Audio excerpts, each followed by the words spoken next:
In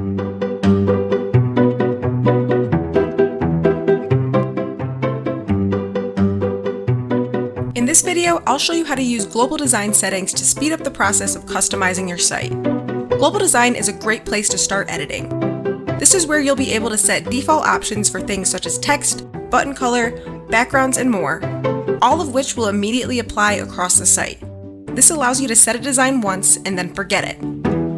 In the side panel, click Design. Here you can see that it's possible to make global changes to text, buttons, images, rows, site background, and site navigation layout.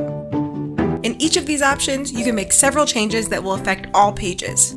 Global text is where you can change font families, colors, alignment, and size of paragraphs and site titles. Global buttons allows you to customize the colors, shapes, and overlay effects of the site's buttons. Global images is where you can choose the format and borders of images displayed on the site. Global rows allows you to define the row's design in terms of background color, default spacing, and column spacing. Site background allows you to choose a solid color or image as the background for your website. Here you can choose to change just one or more pages or make the change to the entire site at once. Site layout is where you can choose the navigation style for desktop, tablet, and mobile.